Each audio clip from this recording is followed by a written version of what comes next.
પછી છતાંય જો નહીં કરે તો પછી એ વખત રાજીનામા આપવાની જરૂર પડશે, તો અમે હજારો કાર્યકરો સાથે રાજીનામા પણ આપી શકીશું. મતલબ કે તમારી તૈયારી ખરી? અમે તૈયારી આ પૂરી ચૂંટણી રાખીએ છીએ. પહેલા ચૂંટણી પહેલા કોઈ એટલે તૈયારી ભાજપ ખેસ લઈને તૈયાર અમે ઊભો છે. ભાજપમાં તો જવાના જ નથી, આજે નહીં કાલે નહીં. તો ત્રીજો પક્ષમાં કોઈ તમે ત્રીજો પક્ષ પણ નહીં. કોંગ્રેસી છો એ વાત પાકી? હા અત્યારે પણ તમે કોંગ્રેસમાં છો એ વાત છું. પાકી? તો આટલો તમે કોંગ્રેસ પક્ષનો અને જિગ્નેશ મેવાણીનો વિરોધ શા માટે? આમાં બરાબર એટલે ભાજપ સાથે જિગ્નેશ મેવાણીએ ડીલ એ કરી. ડીલ કરી હોય એવું લાગે ચોખ્ખું, નહીં તો પછી કોંગ્રેસના જે કાર્યકરો અને લોકો જે કહેતા હોય એમને ટિકિટો આપી હોય. આ ભાઈ આવીને દલિતોની મોટી વાતો કરે પણ દલિતોને હિસ્સો આપતો નથી.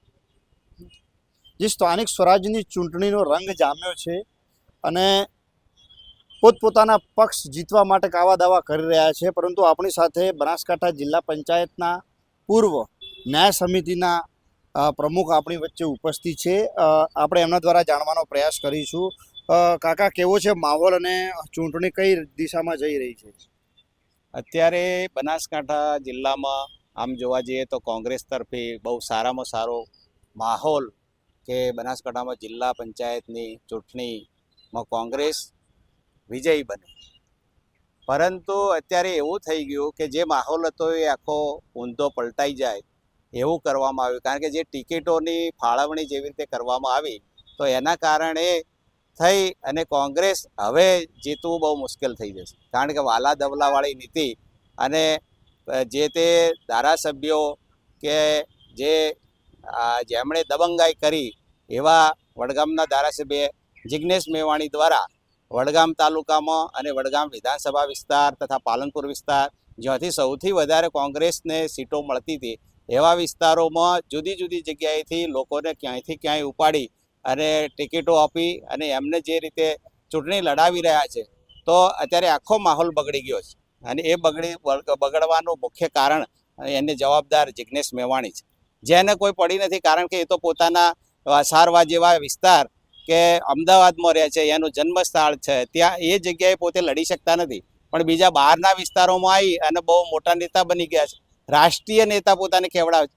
જો એમનામાં એવી તાકાત હોય તો અનુસૂચિત જાતિની સીટ છે સારવા, ત્યાં લડે અને ત્યાં જીતી બતાવે. અરે એના કરતાં જો આ માણસ રાષ્ટ્રીય નેતા હોય તો ગુજરાતની કોઈ પણ સામાન્ય સીટ ઉપર જીતીને બતાવો ને તો ખબર પડે.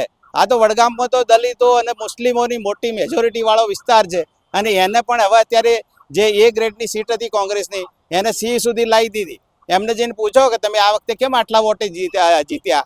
કારણ કે એમના તરફનો જે વિરોધ છે એ વિરોધ એટલો મોટો જુવાળ થઈ ગયો છે કે હવે જિલ્લા પંચાયત કે તાલુકા પંચાયત આ વખતે જિગ્નેશ મેવાણીને કારણે નહીં બને. તમે પ્યોર કોંગ્રેસી છો એ વાત પાકી? હા, અત્યારે પણ તમે કોંગ્રેસમાં છો એ વાત છું. પાકી? તો આટલો તમે કોંગ્રેસ પક્ષનો અને જિગ્નેશ મેવાણીનો વિરોધ શા માટે? આમાં કોંગ્રેસ પક્ષનો કોઈ વિરોધ નથી. ભાજપ સાથે કોઈ ડીલ થઈ છે તમારી? ભાજપ સાથે એમની ડીલ થઈ છે કે જેના કારણે એ કોંગ્રેસને હરાવવા માટેથી આવી સીટોની ફાળવણી કરી છે. બરાબર, ભાજપ સાથે જિગ્નેશ મેવાણીએ ડીલ કરી? એ ડીલ કરી હોય એવું લાગે ચોખ્ખું, નહીં તો પછી કોંગ્રેસના જે કાર્યકરો અને લોકો જે કહેતા હોય એમને ટિકિટો આપી હોય.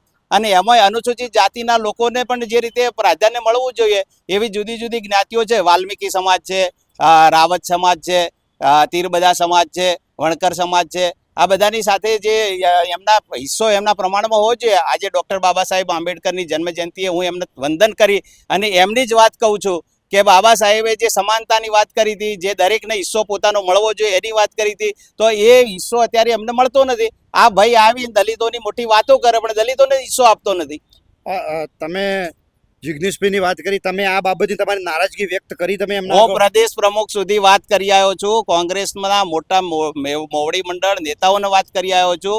અત્યારે જે ગુજરાત કોંગ્રેસના પ્રભારી એવા મુકુલ જે ભૂલી ગયો, હા વાંધો નહીં, મતલબ એમના સુધી પ્રદેશ સુધી અને દિલ્હી સુધી પણ વાત પહોંચાડી. પણ આ જિગ્નેશ મેવાણી પોતાને રાહુલ ગાંધીનો માણસ ગણે એટલે અહીંની જે નેતાગીરી છે કોંગ્રેસની એ બધા ડરી ગયા છે. કાકા, મને સવાલ એ થાય છે, તમે ટિકિટ માંગીને તમને ન મળે એટલે તમારો ગુસ્સો છે?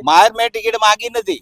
હું તો તમાર કોઈ સમર્થકે માંગી અમારા જ્ઞાતિ મુજબના જે સમીકરણો મુજબ જે ટિકિટો મળવી જોઈએ, કોંગ્રેસ પક્ષ સત્તામાં આવવો જોઈએ એનો ગુસ્સો છે.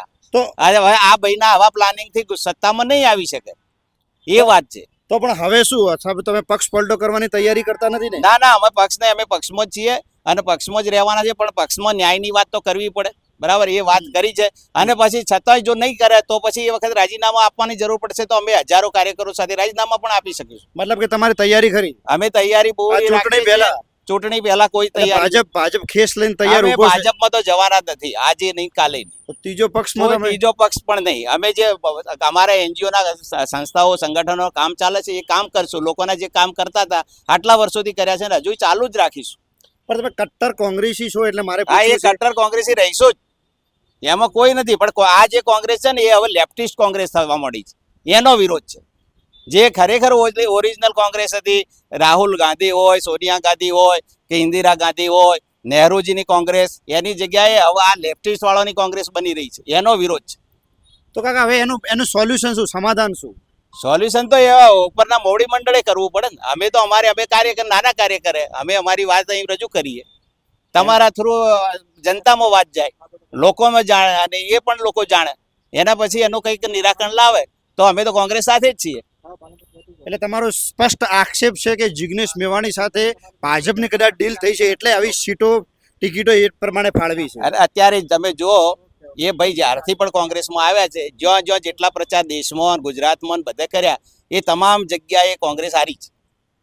પણ એ તો બીજેપી ના કટ્ટર છે ને, એ તો ભાજપ વિરુદ્ધ બહુ બોલે છે. એટલે માર્કેટિંગ કરે ને ભાઈ. જો દાખલા તરીકે મારે જે કોઈ વસ્તુ જોઈતી હોય હમ. એ મેળવવું હોય તો મારો જ્યારે માર્કેટ મારો ગ્રાફ ઊંચો જાય હમ. તો પછી હું બીજા કોઈ ખરીદવા આવે.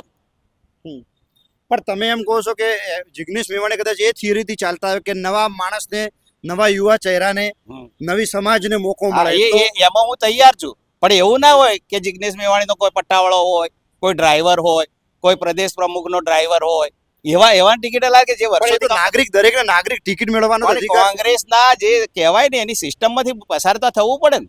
એ સિસ્ટમમાંથી આવેલો મતલબ કે માણસ જૂના કાર્યકરો હોવા જોઈએ. હોવા જોઈએ, તો જે લોકોમાં પણ જાણકાર પહેચાન હોય આ બધું હોવું જોઈએ. બરાબર. કુલ મિલાઈને તમારે કહેવું એમ છે કે અત્યારે કોંગ્રેસનો પલ્લો ભારો નથી. હા, ભારે હતો પણ હવે આ જે થયું છે એટલા આખા ગ્રાફ નીચે આવી ગયો. આ તમારી એકલાની નારાજગી છે? ના, ઘણા બધા ને તમે ઘણા બધા મિત્રોને પૂછી શકો. એમ? મારી નારાજગી છે એટલે મેં તમારી સાથે આ બળાપો મારો કાઢું છું, હમ. પણ તમે ઘણા બધાને કોંગ્રેસના કાર્યકરોને પૂછી શકો છો. તમારા જિગ્નેશભાઈ મેવાણીના સંબંધ કેવા, રાજકીય રીતે સંબંધ? મારા કોઈ રાજકીય સંબંધ આમ તો શું પાર્ટીમાં છીએ એવા પાર્ટીમાં. સંબંધ. હા, તમે નારાજગી વ્યક્ત કરી ત્યારે એમનો કોઈ જવાબ આવ્યો હજી સુધી? ના કોઈ જવાબ નહીં. કોઈ જવાબ નથી આવ્યો. તો આ હતા કોંગ્રેસના અગ્રણી અને બનાસકાંઠા જિલ્લા પંચાયતના પૂર્વ ન્યાય સમિતિના ચેરમેન હતા પોતે, અને એમનો બળાપો એ છે કે જિગ્નેશભાઈ મેવાણીએ ભાજપ સાથે ડીલ કરી અને એવી ટિકિટો ફાળવી છે જેથી કરીને કોંગ્રેસ પક્ષ ના જીતી શકે. હવે આ આક્ષેપો કોંગ્રેસ અગ્રણીના છે, એ કોંગ્રેસના કટ્ટર નેતા પણ છે, એ અગ્રણી પણ છે. હવે જોવાનું રહ્યું કે આવનારો સમય જિગ્નેશભાઈ મેવાણીના એમના આક્ષેપ પ્રમાણે નિર્ણય કઈ બાજુ, કઈ દિશામાં જાય છે એ ચૂંટણીનો રિઝલ્ટ બતાવશે. નમસ્તે, નોલેજ ટુડેમાં હું મુકેશ માળી.